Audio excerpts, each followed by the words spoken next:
Today we need to talk about a very important subject, one that's very dear to me, but one that is very misunderstood. In fact, this topic of magic has been tainted with the same dark energy that has tainted the alien propaganda, right?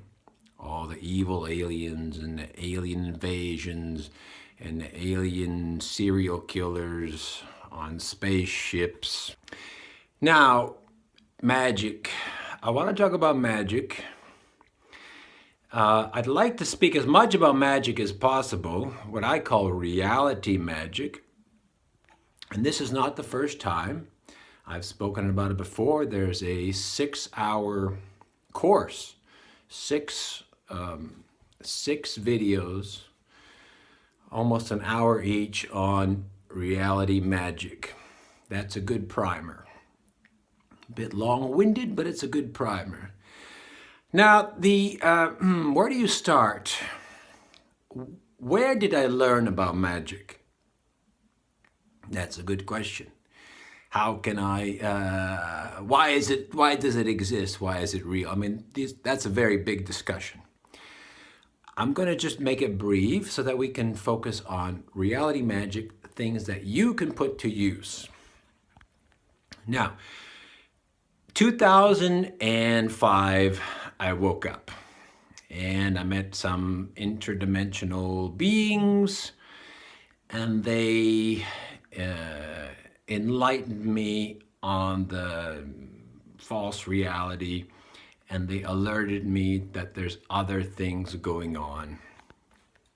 That meeting and that process, which was very involved, I went through a process of awakening of about 4 months.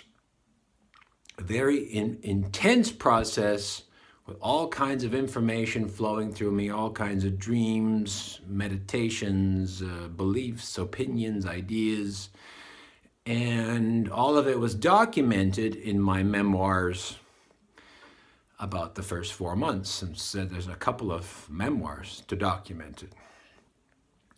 And I documented it on purpose just because it was so overwhelming. I had to know myself that what I was going through was real. Now, not everybody's going to go through that because that can be very destabilizing. But there are people who do go through that. If you are a successful person, if you are a famous celebrity, and you go through that process, that could be very destabilizing to your career, your future, your money, your reputation. So the person has every reason to resist that awakening, to take medication, to take drugs, right? Painkillers, opioids, or antidepressants, all of that to suppress this scary thing coming out that could change your life. Now, that could be good or bad because, you could get into addiction and you could suppress it. You could also have this bipolarism up and down. You can have radical outbursts and then you're calm. And, you can have this very chaotic life. Or if you're very successful, you withdraw from society because in your mansion, and then you go through a period of what they call depression, and you don't want to leave your house, and you've possessed, and you hear voices, and you see all kinds of things, and you have scary dreams, and you're locked in your house, and you see a therapist, and then a year later you say, I survived depression. But is it depression? Is it depression? Something so severe, so potent and mesmerizing, so involved, so paranormal, supernatural. Is that normal? I'm not a doctor, so I don't know. In my case, it was supernatural. And I was fortunate because I was visited. 3 beings appeared in my bachelor apartment in Vancouver, Canada. And they talked to me, and they appeared 3 nights in a row at the same time, almost around 2:30 in the morning, somewhere around there, 2 or 3 in the morning. And I'd be at my computer and I would feel them coming through some portal. And when I turned around, there were 3 beings. So when my awakening followed, which was very intense, my interpretation was anchored by this spiritual, supernatural, extraterrestrial, interdimensional experience, right? And not everybody has that, or not everybody wants to remember that. They may have had it, but they're denying it, they're suppressing it. I decided to accept it at face value. Not initially, but after 3 visits and thinking about it, I said, listen, this happened. And then when I continued, I could always go back to say, well, this happened, and these people. And I began to build a case that what I was going through was not crazy, was not a breakdown, it was a breakthrough. It was a transformation. The moth to the butterfly. But in looking at it later, again, during that period, you don't see things clearly, right? Upon reflection, now that it's been 12 years, upon reflection, it is a kind of shamanic experience. The shamans will go through these periods of transformation.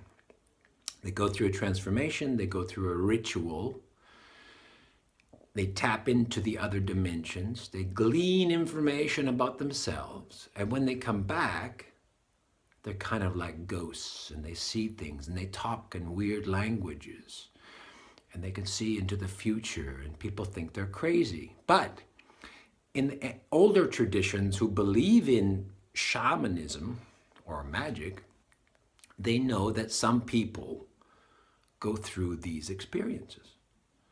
So when they see them walking down the street going, they know that's going through some kind of either a shamanic awakening because they are a shaman, or that it could just be a person going through a spiritual awakening. So we don't know. People go through spiritual awakenings. They may not become shamans. A shaman is a very special character. A shaman, I would say, is a magician. A medicine man, shaman, magician, reality magician, priest, priestess, witch. All of these things, I think, belong in the same category, that people can wake up. So, I woke up in 2005. It's a long time ago now. 2005, and I didn't have anybody to explain any of this. In fact, nobody talked about magic. I didn't know any magicians. I didn't know any psychics. I never even thought of shamanism. I mean, I believed in things like reincarnation, but I had nothing to substantiate it, nothing to regulate it, nothing to understand it. So when I went through it, I had nothing. So I didn't know what it was. But what I had was those 3 beings. And then I met a woman who was a psychic, and then I met some Tibetan Buddhists, and then there started to be this pattern. And then I met some star beings, right? So now there's different kinds of people. And then over the years now, let's speed this up. Over the years, I met beings from other dimensions. I could communicate with beings from other dimensions. I was able to communicate with nature, right? In certain instances with trees. Trees are intelligent. And if you are at the right frequency and a right level of awakening, you can commune with trees. Maybe you don't talk to the trees, but maybe you have an affinity for trees. That could be an indication, right? I love trees. I feel so happy when I'm around that tree. That could be an indication that you have that potential. So in my case, I felt that and I developed that, and at points I could communicate with the trees. Now, that sounds pretty crazy, but in the shamanistic world, in magic, that is not crazy. I have affinity, some people have an affinity for crystals.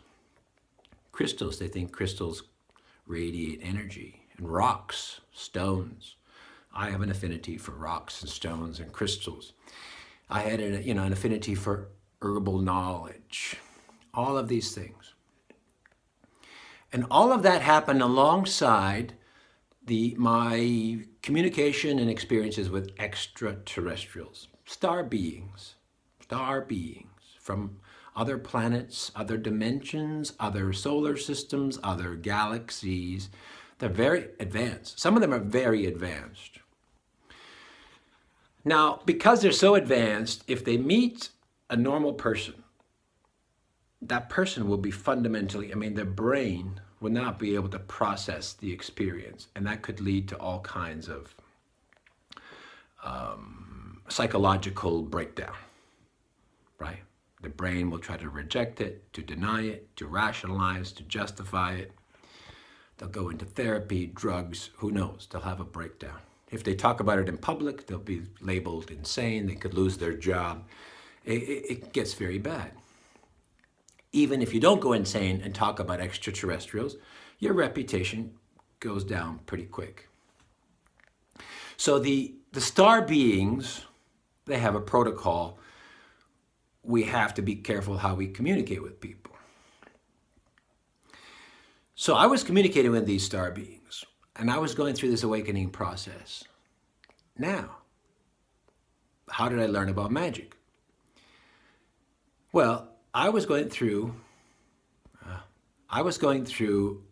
a very intense period of attacks, psychological attacks, mental attacks, emotional attacks, and that were very overwhelming. Now, again, I often attributed it to this awakening process, and I associate it with these star beings. But when looking into it, I discovered another layer, right? That in the extraterrestrial community, the UFO community, there is this cabal, this network, syndicate, like a cabal syndicate, repressing the extraterrestrial knowledge. That's one layer. The next layer is the magicians. There's other layers, okay? There's more layers. There's the magicians. The magicians use magic, which they believe and which they have repressed. And they would use magic to suppress and repress the awakening. So anybody who awakes and they're going through this shamanic journey, the magicians, the dark magicians, will target the individual to make sure that they do not wake up. So while I was thinking I was talking to interdimensional beings and becoming an extraterrestrial activist, 12 years ago, I was also going through this magical awakening. And I was being attacked. It was being suppressed by magicians. Magicians who have, for many years, concealed their presence. Okay, so where are we going with this? Where are we going with this?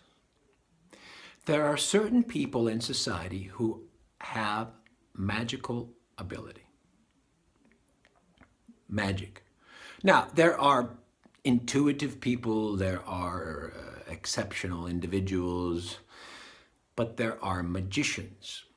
It's a standard in society. Like any village, in ancient times, a village would have a medicine man or medicine woman, right? And the family of medicine people would teach it to their children so that the village or the people would always have contact with the other side, right?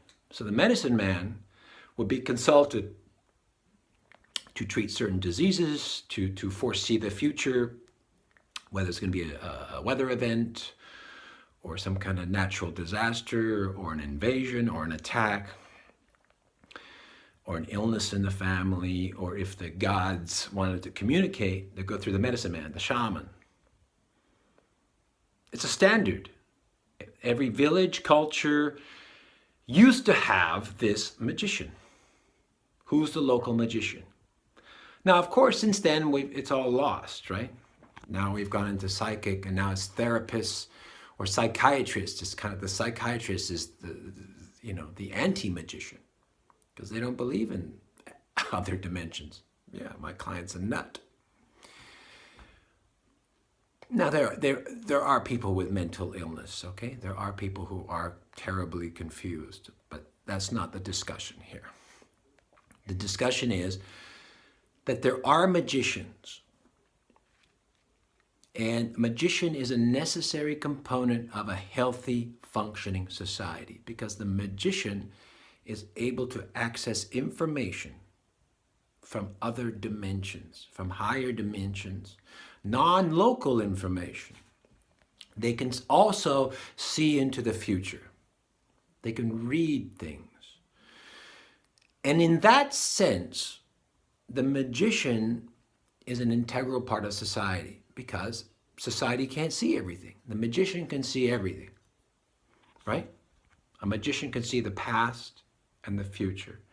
They can see if things are going to go wrong. They can see if something's going to happen. They can also see other dimensions. Is something coming from another dimension to influence society, right? Is there a dark entity trying to influence and poison society? The magician is there to defend. The magician, in a higher sense, the magician has to fight these dark entities, these dark beings, right? They fight these beings who may try to enter society and to corrupt society, to poison people, and to cause chaos and violence and murder, right? These are dark entities. They may be coming through because the magician is not there to defend it, to defend the walls of reality. So not everybody is a magician, but they are an integral part. I think they are an integral part of society. And what's happened is, see, when I woke up, I had no information. They don't exist. Magic? You mean like pull a rabbit out of a hat? Me a card trick? Extraterrestrials? Are you crazy? So I had nothing. I had no foundation, but I had the experience. And so I had to figure it out. And all of this has been figuring out for all these years. And when I figure things out, I share it. Now, later on, we'll talk about specific identifying if you're a magician and what you may be going through and how to protect yourself. I think we'll leave that for another video.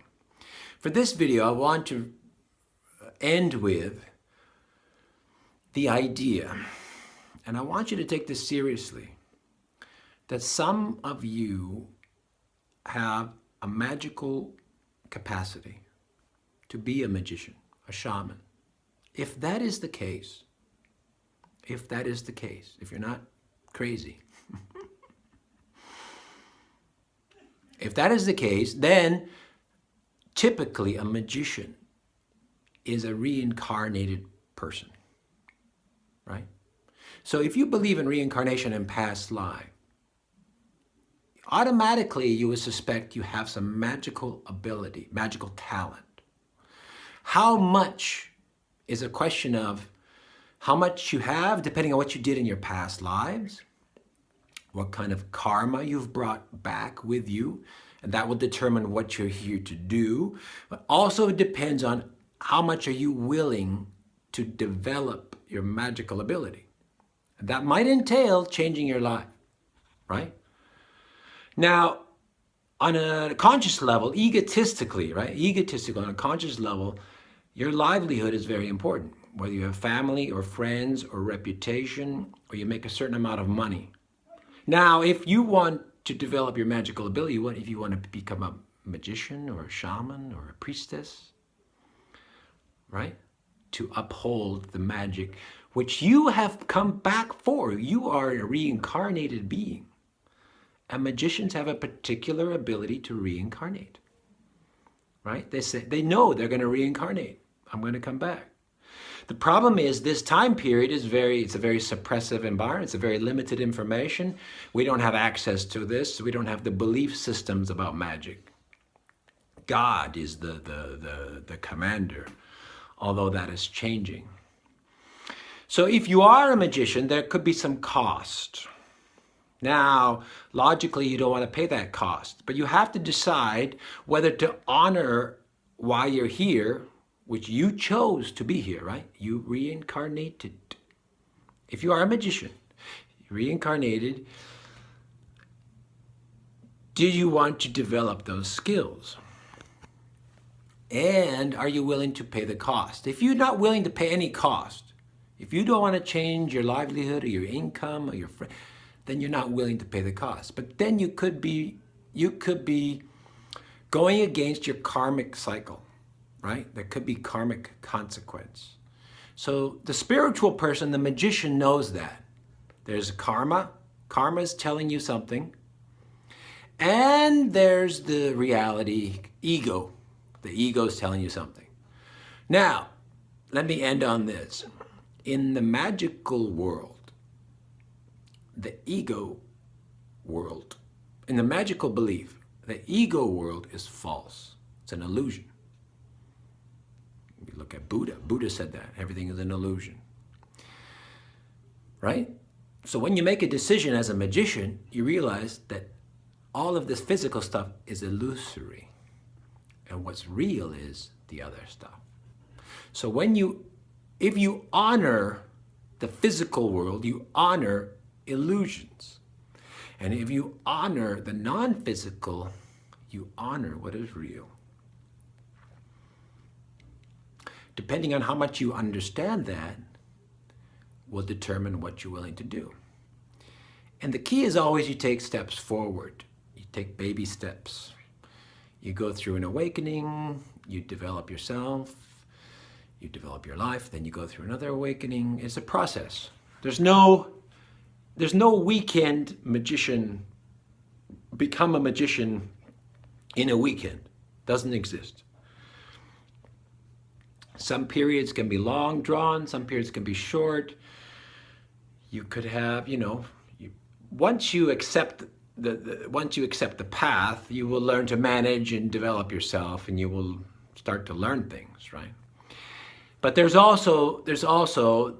is this dark these magical societies who will attack you, who will steer you, who will corrupt you. And if you don't listen to them, they will attack you and harm you until you submit. So it is a whole new world. It does exist. You may be a magician. Nothing wrong with that. A shaman, a priest, a medicine woman, a medicine man. And that enriches your life, because you can still have a life, but then you also have this magical component, magical aspect. And that is something that society might need. We might need that. We might need you to wake up, because we might need you to defend us against something from other dimensions. We might need you to glean information about the future that other people can't glean. We might need you to help others develop their magical ability. We don't know the full parameters. We won't know until you start to wake up.